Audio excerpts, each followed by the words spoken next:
The Game Awards 2024 nominees have officially been announced, and as I do every year, I like to take time to see who I predict will win in each respective category. So without further ado, it's time to vote. All right, guys, so we're going to start here in arguably one of my favorite categories, and that is most anticipated game. This is a look into the future of what's to come in the following year and some of the games that will be releasing that, you know, we have to look forward to. And next year, I mean, we've been talking about 2025 in terms of movies and stuff like that, but in terms of games, oh, it's stacked. We got Death Stranding 2 on the beach, Ghosts of GOTY, Grand Theft Auto 6, of course, which everybody's going to be talking about, Metroid Prime 4 Beyond, which, you know, if it actually releases, I know it's, you know, kind of it got teased to be released in 2025, but we'll see. I don't even know if that game is real. And then Monster Hunter Wilds. I've not gotten into Monster Hunter really that much, but from what I've seen from Wilds, I actually could be my first like official Monster Hunter game. Ghosts of GOTY is an interesting one. Obviously, Death Stranding 2, I think will give you know, Game of the Year run for its money next year for sure.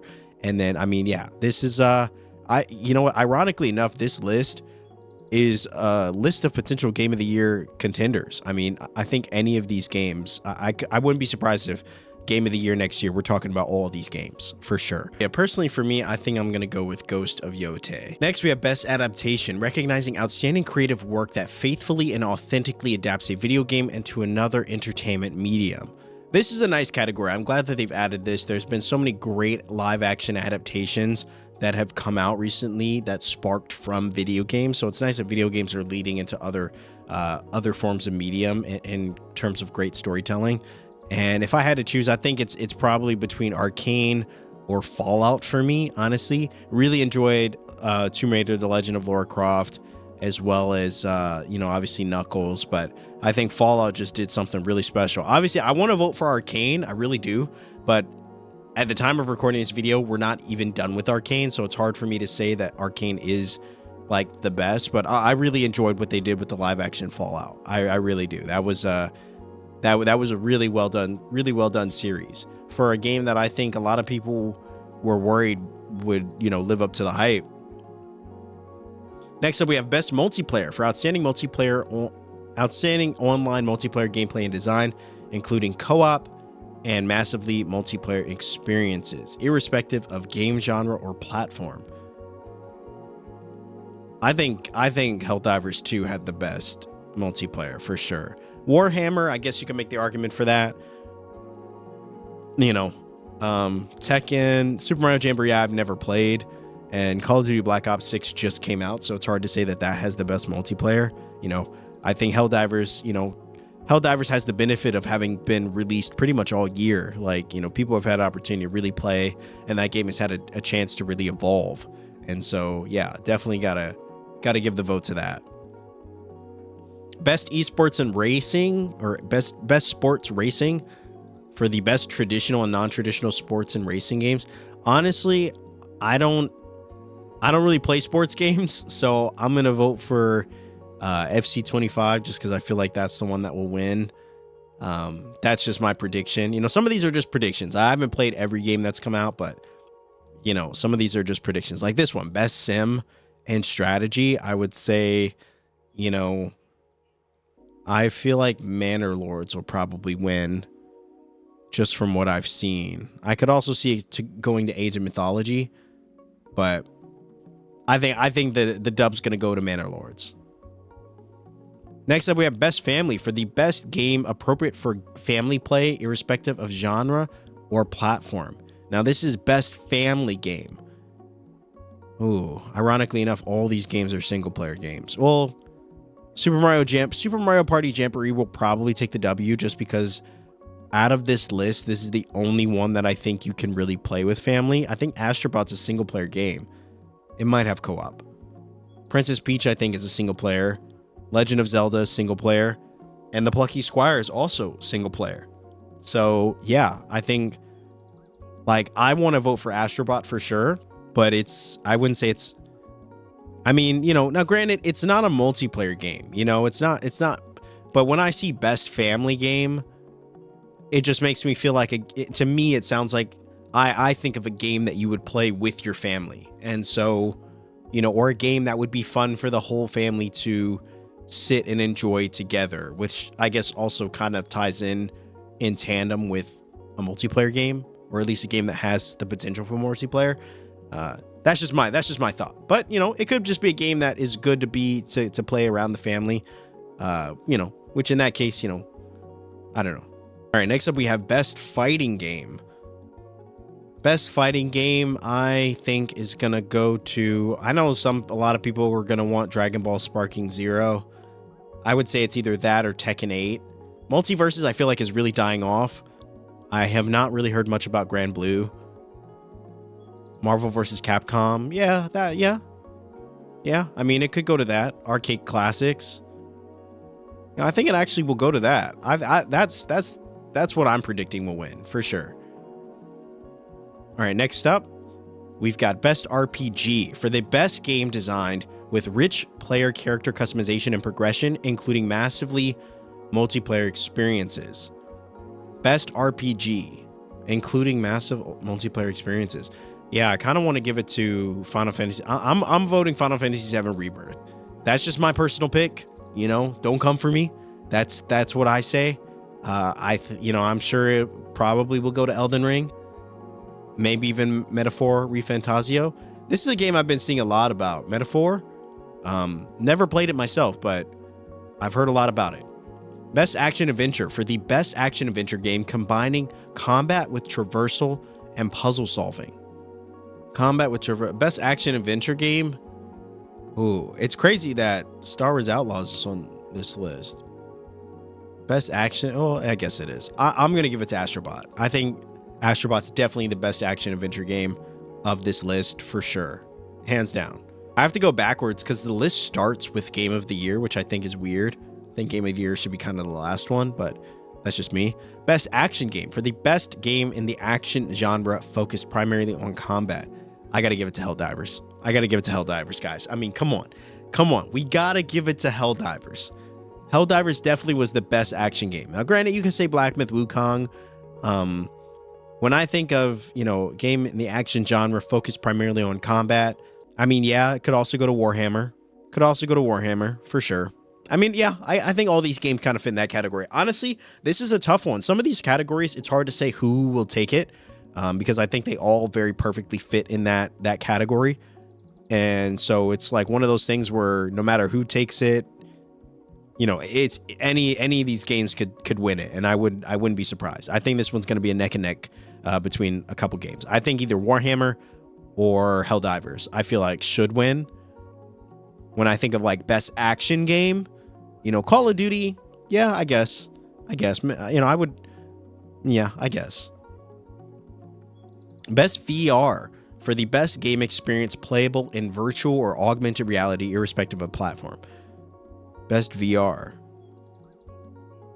Honestly, I feel like it's going to go to Batman Arkham Shadow. I've not played it myself. I don't have a VR, nor do I ever intend to get one. But, from what I've seen in this, it definitely does look like it's a clear winner. Now we have best mobile game. This is a game I've seen a lot. Balatro, Pokemon trading card game Pocket, Zenless Zone Zero, AFK Journey. I think it's going to go to Pokemon. But I wouldn't be surprised if it goes to Balatro. Balatro is one of those games where I'm like, it's a game that comes out that gets so much hype. Like, I've seen it talked about so much, and I don't know a thing about it. That's very rare. Usually I'm pretty up to date on. Next, we have best debut indie game. For the best debut indie game, or best debut game created by an independent studio. Animal Well, Balatro, Manor Lords, Pacific Drive. I got to go with the Plucky Squire. Plucky Squire was phenomenal. And I'm surprised this game did not get nominated for more. I think I've seen, this is the second time I'm seeing this one. I've seen Balatro maybe like 3 times now. Animal Well, I've heard a lot about Animal Well. That one's apparently very popular. So, but Plucky Squire for me has my whole heart. That game was so good. Let's see, best independent game for outstanding creative and technical achievement in a game made outside the traditional publisher system.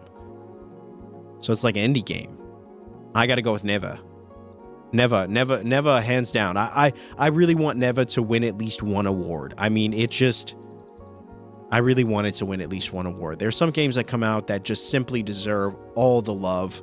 And, you know, I know it's not about the awards. I'm sure the development team at Nomada Studio, you know, I'm sure that they feel accomplished in what they created all by itself. But listen, it's still nice to be recognized for what you produced. And, you know, I think they definitely deserve it.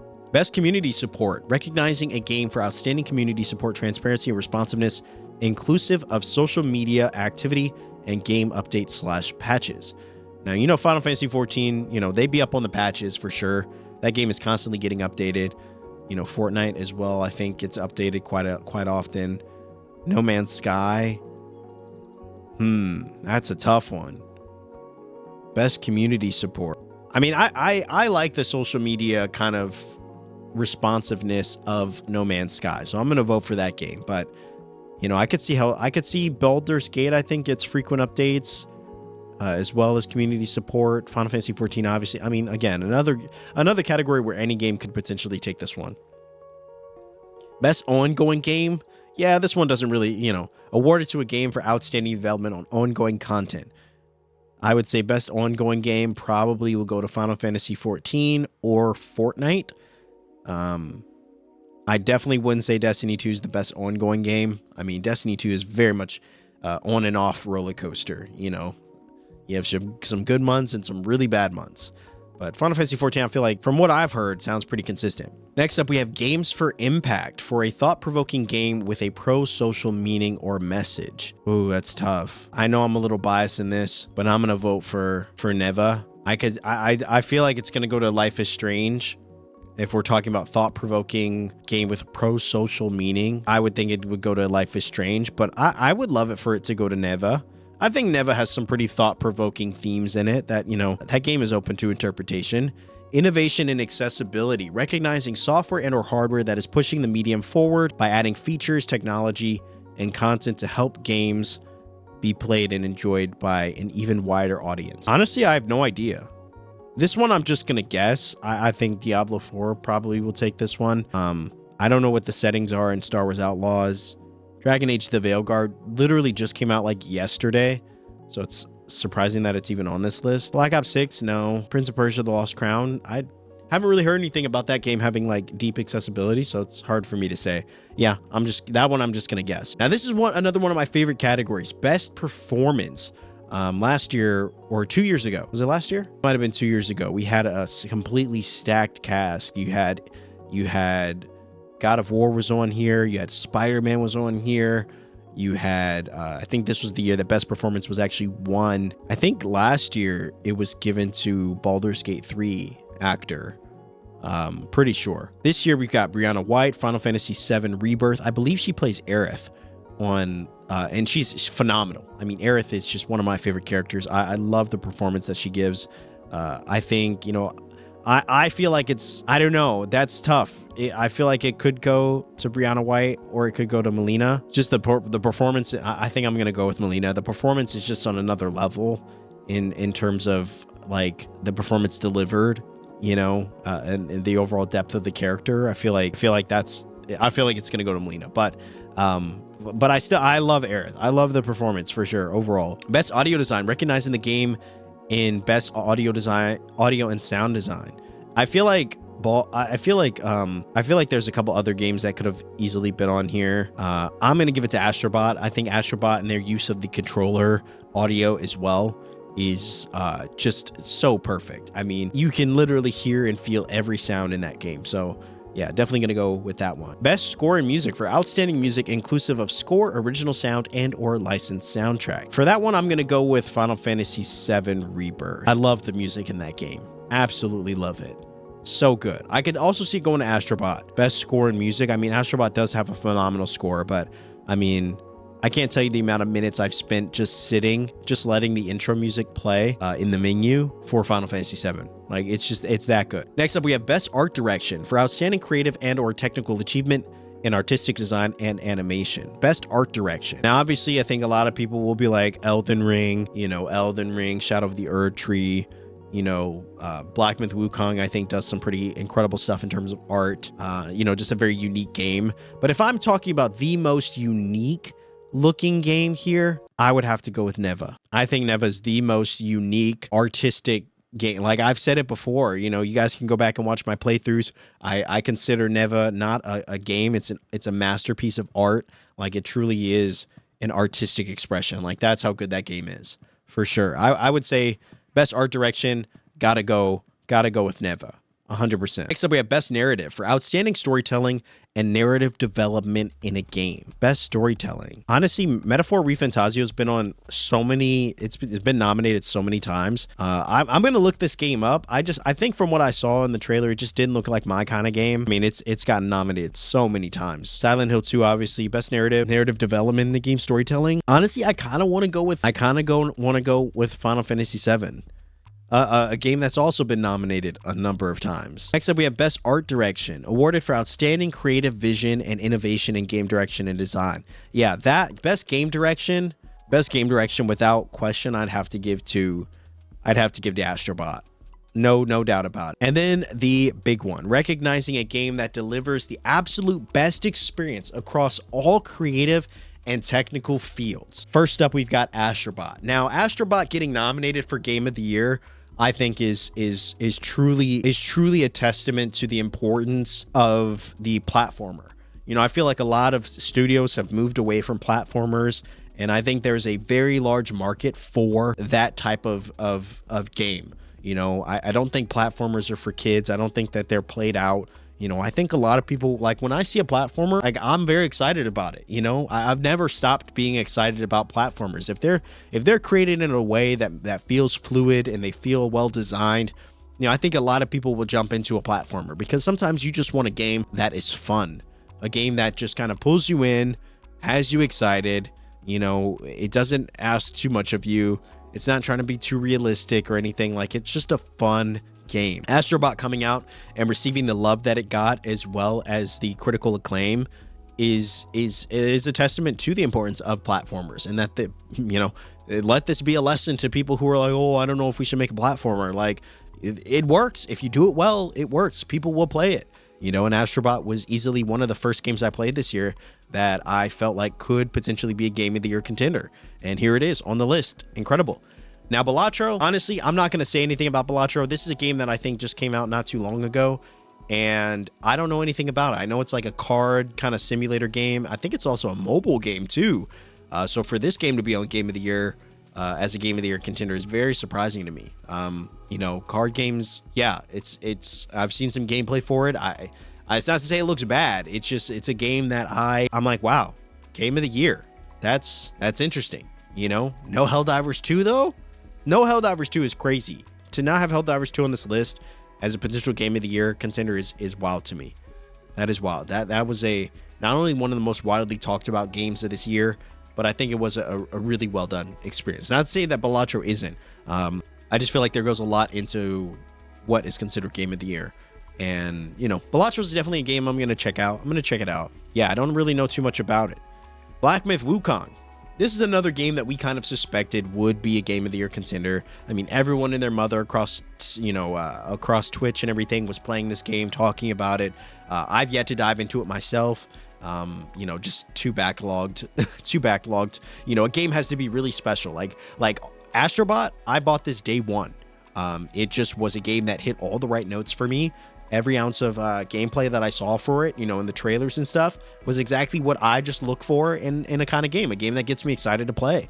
And Astrobot did that. Black Myth Wukong definitely had a lot of feels of like, you know, Elden Ring, the From Software games. It looked, you know, relatively brutally challenging, you know, and, you know, it's just a game that I really have to be in a mood to play these kind of games. But yeah, I mean, when I saw it, I was like, you know, it makes sense that this game would be nominated. I'm not surprised. And here it is, nominated, Game of the Year, Black Myth Wukong. Elden Ring Shadow of the Erdtree. I'm not going to talk about this game. I'm not going to talk about it. You know where I stand on this game. I think it had its opportunity to shine. It had an incredible year in 2022, won a number of awards, even beat out God of War Ragnarok for Game of the Year. This game had its time. It had its moment, okay? And I'm going to need us to all move on. Everybody just sitting and waiting, hand and foot from Software to put out their next patch or whatever and put out their next game. I know it's exciting, but the fact that they nominated a DLC It's not even a full game. It's a DLC for Game of the Year. Listen, there's a category that they could make. They could make a DLC of the year. They could make best DLC, right? Where it compares a number, 5 or 6 DLCs that came out that year, because there's never a shortage of DLCs that release. Compare what they offered, and there you go. I mean, Destiny could have been on there, a bunch of other, Shadow of the Erd Tree could have been on there. Whatever DLCs came out this year that were really popular. I think that's where this game should be. The fact that it's on Game of the Year, I don't know about that. I really don't. I don't know about that. I actually, you know what? I do know about that. It shouldn't be on the list. It shouldn't be on the list. And somehow, some way, every year, whether it be the Game Awards or some other thing, like there's something that's nominated where you're like, how did that make it? Like, how? Who's making this list? Who is making this list? Astrobot, I totally understand. Black Myth Wukong? Yeah. Final Fantasy VII, totally. But y'all let a DLC slide in there. Like, who did this? I don't get that. I don't get that. And I've looked at it from many different perspectives. I'm like, okay, it's a best overall experience. Okay, it came out with, but no, I think, and I and many others, I think, would agree that it should be a brand new game. Even a remake, I'm kind of iffy on. Like remakes are different, like you're really building the game up, from the ground up, but like, it still is for the most part the same game. I think certain games, like I think what they've done with Final Fantasy VII, I think potentially deserves them, if the game is over like 10 years old, maybe even more, maybe like 15, 20 years old, and then you remake it, it's going to look, feel, play entirely different. In many cases, you can make the argument it is an entirely new game. I think Silent Hill 2, from when it was released back in like PS2 to releasing it now, yeah, that's a completely different game now. And so a DLC though, no, shouldn't be on the list. Anyway, moving on. Final Fantasy VII Rebirth, from the music to the gameplay to the incredible story, incredible performances, awesome music. I mean, there's so much about this game that I think, like, as you're playing it, you're like, yep, this is a Game of the Year contender. This is a game that is just on another level. It's on another level, and it's another game I predicted. When I was talking about Game of the Year, I was like, yep, Astrobot's definitely going to be on there. Black Myth Wukong, while it's not necessarily my kind of game, I'll play it eventually, but it's not a game where I'm like, oh my God, I got to like play that. I could see that being on the list. Final Fantasy VII, I could definitely see being on that list. And then Metaphor Refantasio. I don't really know too much about this game, so I'm not really going to speak on it, but it's been nominated a number of times in this year's list of games, so it makes sense that it would get nominated. So I'm going to vote for Astrobot for Game of the Year 2024. I feel like this game not only is incredibly important to a dying art, that being platformers. I think it raises a lot of awareness that platformers are very much alive, but the game itself, from its use of the PlayStation controller to its sound design to its incredible musical score to its like addictingly fun gameplay. Oh yeah, this is a Game of the Year contender through and through. This is a Game of the Year. This is a Game of the Year. Now, if I'm being really realistic, I fear that it's going to go to Black Myth Wukong. I think like Astrobot winning potentially could be a long shot. I'm all for the long shot. I would love to see this game win. I think Astrobot did something incredible, and for a game that started off as nothing more than a little addition to the PS5, then getting its own VR experience to then getting its own full-fledged game. No, this game deserved it. And I hope that this game even being nominated for Game of the Year and excites Team Asobi and allows PlayStation to fund their next adventure with Astrobot and to Astrobot 2 or whatever. I think this platform is very much alive, and I would love to see them continue to explore new worlds and new realms. I think that could be really fun. I love the addition of using very iconic PlayStation-centered characters in a lot of the levels. The level design is incredible. Again, so many things about this game are incredible. Easily my pick for Game of the Year. But I know a lot of people are going to vote for Black Myth. I know even more people are going to vote for Final Fantasy. If either of those games win, understandable. I get it. It makes sense, but I'm voting for Astrobot, and I'm proud to stand by that. The rest of the categories are like esports stuff and content creator of the year. I chose not to really vote on those because I don't really know anything about them to vote. So anybody I'd vote for, I'd just more or less be guessing. Whereas at least in every other category, I had at least some general idea of the game or the category or whatever to like be able to vote. So this is kind of where I'm leaving this one. I'll probably be posting this at some point very soon. You know, just thought it'd be a fun video to post. You know, I was excited that Neva, an indie game, was on there, not once, not twice, but I think 3 times did it get voted in three different categories. So I'm really hoping that it at least pulls in one of them. And in terms of, you know, this video, I get really excited about the Game Awards. It's such an exciting time, you know, see which games win, you know, and, you know, with this being the 10th one, I'm personally excited because I'll be attending in person. So I'm looking forward to it. Really looking forward to it, guys. And, you know, I just want to give you my picks, and hopefully you guys will let me know what you guys picked, what games stood out to you, games that you think will pull in the top prize. But yeah, that's it for me, guys. If you do enjoy the content, drop a like on this video, subscribe if you're new here. We have so many other playthroughs and so many games that we're playing right now. I just want to do a nice little fun one-off video to chat with you guys about, you know, many of this year's categories. And so thank you so much for watching, guys, and I will see you in the next video.